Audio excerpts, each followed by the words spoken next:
अस्सलाम वालेकुम वरहमतुल्लाह।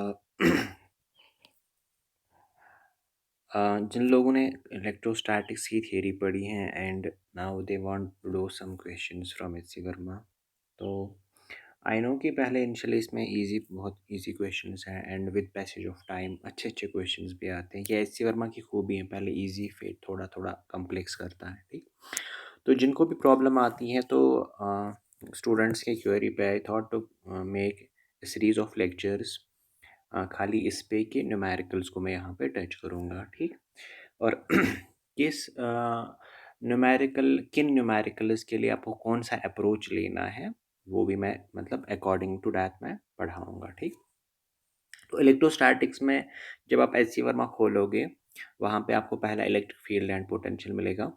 तो वहाँ पे हम 75 न्यूमेरिकल्स है, वी हैव 75 न्यूमेरिकल्स। ठीक, एंड वही वन बाय वन हम सब इंशाल्लाह हर एक न्यूमेरिकल को करेंगे। ठीक, और एक बात कि ये न्यूमेरिकल्स टफ नहीं है, एक बार आपको समझ आए अच्छे से तो उसके बाद ये बहुत इजी क्वेश्चंस होते हैं। ठीक, तो हम सबसे पहले यहाँ पे कूलम्स लॉ को स्टार्ट कर लेते हैं। ठीक, देखो भाई, कूलम्स लॉ आपने पढ़ा होगा, मैं बस रिकैप करने के लिए कुछ पॉइंट्स बताऊंगा। आपने क्लास 10th में पढ़ा है कि अगर आपके पास दो चार्जेस होंगे, ठीक, अगर ये चार्ज वन है Q1 एंड ये चार्ज दूसरा है Q2, दो चार्जेस आपके पास हैं, फिर इन दो चार्जेस के बीच में या तो फोर्स ऑफ अट्रैक्शन होगा या फोर्स ऑफ रिपल्शन होगा। ठीक, या ये आपस में एक दूसरे को खींचेंगे या एक दूसरे को रिपेल करेंगे। वो तब कि अगर दोनों का चार्ज पॉजिटिव है यानी सेम है, तब ये एक दूसरे को क्या करेंगे, तब ये एक दूसरे को रिपेल करेंगे। या अगर दोनों का नेगेटिव होगा तब भी ये रिपेल करेगा। लेकिन अगर एक का पॉजिटिव और दूसरे का नेगेटिव, तब ये आपस में क्या करते हैं, तब ये आपस में अट्रैक्ट कर लेते हैं। ठीक, ये हमने क्लास 10th में पढ़ा है। लेकिन हमें ये नहीं पता था कि एक चार्ज दूसरे चार्ज को किस फोर्स से, कितने मैग्नीट्यूड ऑफ फोर्स से अट्रैक्ट कर लेता है। ठीक, तो ये इसको कितनी जोर से अपनी ओर खींचेगा या अपने से दूर रिपेल करेगा। तो वही ला हमने दिया कूलम, कूलम ने ये बताया। ठीक, तो कूलम ने एक्चुअली क्या कहा कि अगर आपके पास दो चार्जेस रेस्ट में होंगे, ठीक, इसीलिए इसका नाम है इलेक्ट्रोस्टैटिक्स। स्टैटिक्स का मतलब रेस्ट में। ठीक, अच्छा, तो उसने बता दिया अगर आपके पास दो चार्जेस हैं, ठीक, ये चार्ज एक Q1 और ये चार्ज दूसरा Q2, अगर ये दोनों चार्जेस रेस्ट में होंगे तब ये आपस में या तो अट्रैक्शन करेंगे या तो रिपल्सिव फोर्स डालेंगे। उसका मैग्नीट्यूड अगर आपको निकालना होगा, ठीक, तो वो फोर्स जो होता है that is directly proportional to product of these two charges, यानी ये चार्ज एंड ये चार्ज, इस पे कितना कूलम चार्ज है, इस पे कितना कूलम चार्ज है, इन दोनों का आप प्रोडक्ट कर लो तो Q1 इंटू Q2। ठीक है, और यहाँ से लेके यहाँ तक ये जो डिस्टेंस है मानो ये r है and it is inversely proportional to the square of distance, यानी इन दोनों के बीच में कितनी डिस्टेंस है उसका स्क्वायर लेते हैं। ठीक, ये इसने बताया था। अब इसके बदले f is directly proportional to Q1 into Q2 divided by R square. ठीक, इन दोनों को मिला के ये मेरे पास ला बन गया। ठीक, लेकिन आपको पता है ये डायरेक्टली प्रोपोर्शन जो है ये एक कांस्टेंट से रिप्लेस हो जाएगा, और वो कांस्टेंट हमें ये क्या बता देता है कि किन चीज़ों पे ये डिपेंड कर लेता है। ठीक, इन दोनों के बीच में फोर्स जो है वो कितना होगा और उसमें क्या शर्त होंगे, किन और किन किन चीज़ों पे वो डिपेंड करेगा।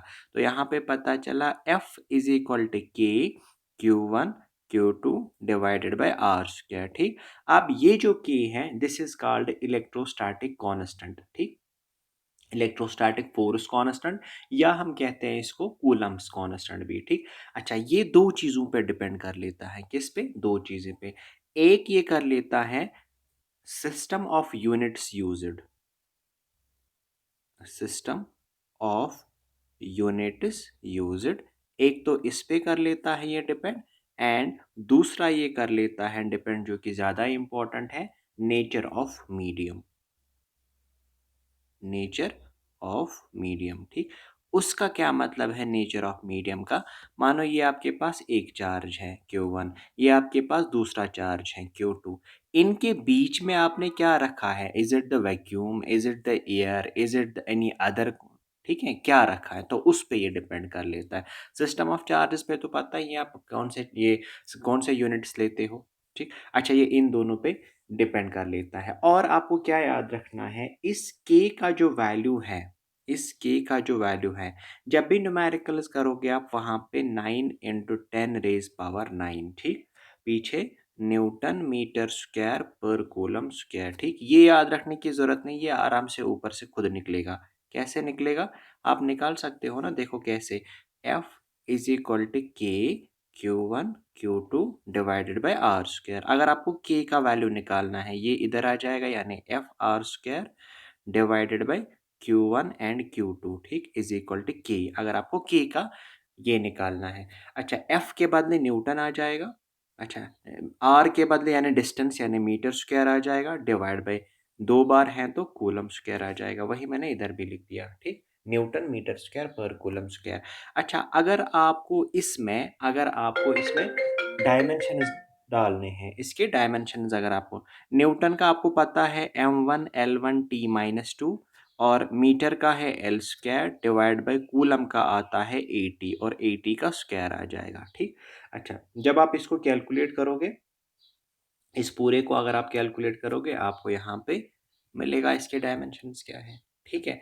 अच्छा, और ये जो k होता है, ये k जो होता है, ये खुद बराबर होता है 1/4 पाई एप्सिलॉन नॉट, ठीक, इसके बराबर होता है। देखो जितने भी न्यूमेरिकल्स आएंगे, अगर वहाँ पे मीडियम की बात नहीं की गई है, ठीक, या ऐसा लिखा गया है they are separated in air, ठीक, या वैक्यूम, तब आप सीधे ये वाली फॉर्मूला यूज करेंगे, ठीक। ये फॉर्मूला आप वहां पे यूज करेंगे और के का वैल्यू 9 × 10⁻⁹ देंगे।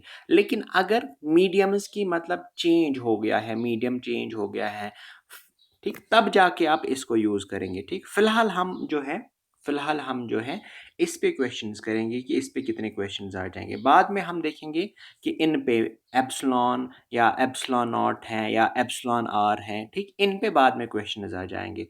लेकिन फिलहाल अभी मैं ये पढ़ा ही रहा हूँ, तो के का वैल्यू 1/4 पाई एप्सिलॉन नॉट, फिर आ जाएगा यहाँ पे Q1 Q2 divide by R square, ठीक, यानी एफ, यानी के का वैल्यू आपको खाली इतना याद रखना है, के का वैल्यू कितना होता है 1/4 पाई एप्सिलॉन नॉट। और इसको एप्सिलॉन नॉट पढ़ते हैं, ठीक। इसको हम क्या कहते हैं, ये परमिटिविटी ऑफ फ्री स्पेस होता है, ठीक, परमिटिविटी ऑफ फ्री स्पेस, ठीक। अच्छा, इनकी हम बाद में बात करेंगे, ये फ्री स्पेस क्या होता है, एप्सिलॉन नॉट कब आता है, क्यों आता है, ठीक, इनकी हम बाद में बात करेंगे। अगर मैं इस के का वैल्यू ऊपर इस इक्वेशन में डाल दूं, इक्वेशन फर्स्ट में, तो यहाँ पे फिर आ जाएगा एफ इज इक्वल टू के बदले 1/4 पाई एप्सिलॉन नॉट, फिर यहाँ पे Q1 Q2 divided by R square, ठीक, ये आपका बन गया, ठीक। लेकिन आपको ये इक्वेशन कब यूज करनी है वो मैं तब बताऊंगा। लेकिन फिलहाल अभी हम, अगर मैं आपको बता दूं मुझे एप्सिलॉन नॉट के यूनिट्स एंड डायमेंशंस निकाल के दो, तो आप क्या करेंगे, देखो 1/4 पाई ये जो है ये कांस्टेंट है ना, ये इतना जो है ये कांस्टेंट है, यानी इसका कोई यूनिट डायमेंशन नहीं है। फिर ये ऐसे आ जाएगा एफ आर स्क्वायर, ये आर इधर आ जाएगा इज इक्वल टू में, और Q1 Q2 डिवाइड में आ जाएगा Q1 Q2 is equal to epsilon naught. तो आप यहाँ से इसके भी यूनिट्स निकाल सकते हैं। यूनिट क्या आ जाएगा इसका, न्यूटन मीटर स्क्वायर पर कूलम स्क्वायर, ठीक। लेकिन ये सॉरी नीचे आ जाएगा क्योंकि ये ऐसे है 1/एप्सिलॉन नॉट, ठीक। अच्छा, ये 1/एप्सिलॉन नॉट के आ गए, तो एप्सिलॉन नॉट के क्या आ जाएंगे, coulomb square divided by newton metre square, ठीक। अगर इसको उल्टा करूंगा तो इसको भी उल्टा करना है, ठीक, ये आ गया आपका। यानी अगर आप ऊपर देखोगे, ऊपर यहाँ पे आया था के का वैल्यू आया था न्यूटन मीटर स्क्वायर पर कूलम स्क्वायर, एप्सिलॉन नॉट का आ गया coulomb square divide by newton metre square, ठीक, उल्टा होता है, ठीक। अच्छा, इसी तरह आप यहाँ पे इसके डायमेंशंस भी निकाल सकते हो। न्यूटन के बदले इसके बदले 80 स्क्वायर आ जाएगा, क्योंकि चार्ज का जो होता है 80 होता है, उसका स्क्वायर डिवाइड बाई न्यूटन का m1 l1 t minus two, और यहाँ पे एल स्क्वायर आ जाएगा, ठीक। इसको सीधा कर लो और आपको आंसर मिलेगा, यानी आपको मिलेगा a square t square divide by यहाँ पे m1 है L यहाँ से यहाँ तक देखो L3 है और T -2 है, ठीक। इसको सीधा कर लो, M ऊपर चला जाएगा तो M-1, L-3 और ये T ऊपर चला जाएगा तो 4 T4 और ये A2 आ जाएगा, ठीक। ये इसकी डायमेंशन फार्मूला है, ठीक। अब मैंने यहाँ पे क्यों निकाली, क्योंकि एच.सी. वर्मा का क्वेश्चन नंबर फर्स्ट अगर हम उठाएंगे, ठीक। अब हम एच.सी. वर्मा का क्वेश्चन नंबर फर्स्ट है कि एप्सिलॉन नॉट के डायमेंशंस निकाल के दो, ठीक। एप्सिलॉन नॉट के डायमेंशन निकाल के दो, तो आपने क्वेश्चन नंबर फर्स्ट कर लिया है खुद ही, ठीक। अच्छा, ऊपर जो मैंने इक्वेशन लिखी वो ऐसी थी ना, F is equal to K Q1 Q2 divided by R square, ऐसा था ना हमारे पास। तो अब मैं क्या कर लेता हूँ, ये इक्वेशन को अगर मैं देखूँ, इस इक्वेशन में कितने वैल्यूज निकाल सकता हूँ। देखो के तो मेरे पास कांस्टेंट ही है, इसका हमेशा कितना होता है 9 इंटू 10⁻⁹, ठीक, न्यूटन मीटर स्क्वायर पर कूलम स्क्वायर।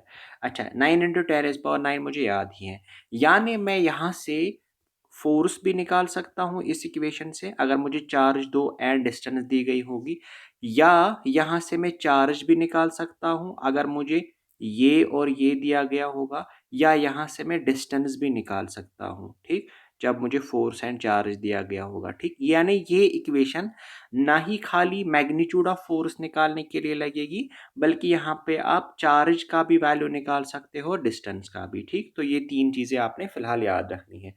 अच्छा, अब चलो आ जाते हैं हम क्वेश्चन नंबर सेकंड पे, ठीक। इसी पे देखो, इस पे हम सारे क्वेश्चंस करेंगे। क्वेश्चन नंबर सेकंड क्या कहता है। अच्छा, और एक चीज़ आपको याद रखनी है, ये जो एक चार्ज होता है, ये दूसरा चार्ज, ठीक। क्वेश्चन नंबर सेकंड कहता है इसको भी बिल्डिंग पे रख दिया गया है, इसको भी बिल्डिंग पे रख दिया गया है, ठीक। अच्छा, दोनों का वैल्यू कितना है, इसका भी 1 कूलम है और इसका भी 1 कूलम है। अच्छा, एक बात यहाँ और एक समझो, चार्ज जो होता है, चार्ज वो आपको हमेशा किस में मिलेगा, उसका एसआई यूनिट जो है वो कूलम होता है, ठीक। चार्ज जो आपको यहाँ पे मिलेगा वो आपको कूलम में मिलेगा, ठीक। अच्छा, जब आपको चार्ज कूलम में मिलेगा, कभी कभी आपको चार्ज माइक्रो कूलम में भी मिलेगा, ऐसे वो 10⁻⁻6 होता है। कभी कभी आपको चार्ज मिली कूलम में भी मिलेगा, वो आपको 10⁻⁻³ में मिलेगा, ऐसे, ठीक। तो जब भी अकॉर्डिंगली ऐसा वैल्यू आ जाएगा तब आप, ठीक, वैल्यू डालेंगे। तो अब यहाँ पे बता दिया गया है इनके बीच की जो डिस्टेंस है, इनके बीच की डिस्टेंस वो है 2 किलोमीटर, ठीक, 2 किलोमीटर। अच्छा, सबसे पहले पहले मैं क्या कर, इसके बाद क्या बता दिया, क्या बताया गया है, इनके बीच का फोर्स निकालो, इनके बीच का फोर्स निकालो और वो आपके वेट का कितना हिस्सा है, ठीक। पहले देखो, सबसे पहले बता दिया गया है फोर्स निकालो, वो सबसे इजी है ना, कैसे, F is equal to K Q1 Q2 divide by R square, ये निकालूंगा ना मैं। देखो के का वैल्यू मुझे पता ही होता है ऑलवेज, Q1 भी दिया गया है, Q2 भी दिया गया है, आर स्क्वायर भी दिया गया है, लेकिन यहाँ पे आर स्क्वायर किलोमीटर में है, तो मैं इसको मीटर में कन्वर्ट करूंगा, ये बनेगा 2 × 10⁻³ मीटर, ठीक। अच्छा, बस अब मेरे पास सब कुछ है तो फोर्स आराम से निकलेगा। तो क्या लिखूंगा, F is equal to 9 into 10⁻⁹ क्यों, क्योंकि ये कॉन्स्टेंट है, इंटू Q1 कितना है 1 कूलम, इंटू Q2 कितना है 1 कूलम, डिवाइड बाय R कितना है 2 इंटू 10⁻³ है ये, और अपना जो है ये स्क्वायर आ जाएगा, ठीक। तो ये कितना बनेगा 9 into 10⁻⁹ divide by 2 into actually 4 into 10⁻⁶, ठीक। अच्छा, ये तो आता होगा, ये ऊपर चला जाएगा तो 3 बनेगा, यानी 9 डिवाइड बाई 4 इंटू 10⁻³ आ जाएगा, ठीक। तो इसको मैं कैलकुलेट करूंगा, 9/4 वो 2.25 इंटू 10⁻³ न्यूटन आ गया, ठीक। देखो कितना इजी था। अब देखो इसके बाद ये क्या कहता है, ये बोलता है ये जो फोर्स निकला ना, अगर मैं इसको आपके वेट के, मतलब आप में से हर एक का अलग अलग वेट होगा, अगर मैं उसके साथ इसको कंपेयर करूंगा तो ये कितना ज्यादा है उससे, या उससे कितना कम है, ठीक। चलो ऐसे समझाता हूँ, मानो मेरे पास ये एक बॉडी है और ये दूसरी बॉडी है, ठीक। इसका वेट है 5 kg या 10 kg, इसका वेट है 2 kg, फिर आप बताऊंगा मैं ये इससे कितना भारी है, आप बताओगे सीधे ये इससे 10/2, यानी इससे 5 टाइम्स ज़्यादा है, ठीक। या ऐसे ही मैं बोलूँगा ये 20 kg है, ये 10 kg है, तो ये इससे कितना भारी है बताओगे, सीधे 2 टाइम्स भारी है। क्या करोगे, डिवाइड करोगे, ठीक। अच्छा, अब ये क्या क्वेश्चन बोला है कि आपके वेट से ये कितना ज़्यादा है या कितना कम है, ठीक, कितने टाइम ज़्यादा है या कितने टाइम्स कम है। लेट इट बी कि मेरा जो वेट है, मेरा जो मास है वो 40 है, ठीक है, वो 40 केजी है। अगर मैं इसको फोर्स बनाऊं तो क्या करूंगा, एम जी लिखूंगा ना, weight is equal to M G, वो फोर्स बनेगा तभी तो फोर्स बनेगा। वेट में ये कितना है, एम मेरा 40 इंटू जी कितना लूंगा मैं, जी में चलो 10 लेता हूँ, 9.8 तो 10, तो कितना आया, वो आ गया 400, ठीक। अब मैं क्या करूंगा इसको, यानी 2.25 into 10 raise power 3 divide by 400, 400 को मैं ऐसे लिख सकता हूँ 4 इंटू 10 रेज पावर 2, ताकि ईजी हो जाएगा, ठीक। अच्छा, ये देखो ये कितना आएगा, 22.5 डिवाइड बाई 4, ठीक। एक्चुअली इसने 2 को खा लिया, फिर एक बचा था, इससे मैंने एक इधर लिया तो 20, ठीक। अब वो कितना आता है, 5.6, यानी 5.6 टाइम्स ये फोर्स जो है वो मेरे वेट से ज्यादा है, ठीक। ये क्वेश्चन नंबर फर्स्ट हो गया। अच्छा, अब क्वेश्चन नंबर सेकंड देख लेते हैं, क्वेश्चन नंबर सेकंड क्या कहता है कि question number third actually S C Verma का, ठीक। ये कहता है कि अगर मेरे पास दो चार्जेस हैं, यहाँ पे 1 कूलम है और यहाँ पे भी 1 कूलम है, ठीक। इनके बीच में ये डिस्टेंस, ठीक, कितनी मैं रखूं, ये जो आर है इसको मैं कितनी रखूं, सो दैट ये मेरे वेट के बराबर आ जाएगा, ठीक। जितना फोर्स, जितना मेरा वेट है ना, चलो पहले मैं अपना वेट लेता हूँ, मानो मैं अब की बार 50 लेता हूँ इंटू 9.8, अगर मैं लेता हूँ 50 इंटू 9.8 490 होता है, ठीक। कोई लेगा 50 इंटू 10, वो 500 आ जाएगा, ठीक, कोई मसला नहीं होता है, ठीक। 490 ये 500, ठीक। अब इन दोनों में से कोई भी ले लो, ठीक, चलो मैं ये लेता हूँ, ये इजी होता है। अच्छा, अब मैं क्या करूँगा, यानी F is equal to K Q1 Q2 divide by R square. अब देखो F मुझे इसने खुद ही बताया है ना, वो आपके जो वेट है उसके बराबर आ जाएगा, वेट और फोर्स एक एक ही होता है, यानी यहाँ से मैं, मेरे पास अभी F दिया गया है, K भी पता ही है, Q1 Q2 भी पता है, तो क्या निकालना है, आर स्क्वायर निकालना है। ये तो बहुत इजी क्वेश्चन हो गया, ठीक। तो यहाँ पे मैं ऐसे लिखूं फिर x या R square is equal to K Q1 Q2 divide by नीचे F लिखूंगा, ठीक। अच्छा, तो यहाँ पे R square is equal to 9 into 10 raise power 9, K का value into 1 divide by F का वैल्यू 490 या 500 कोई लेगा, ठीक।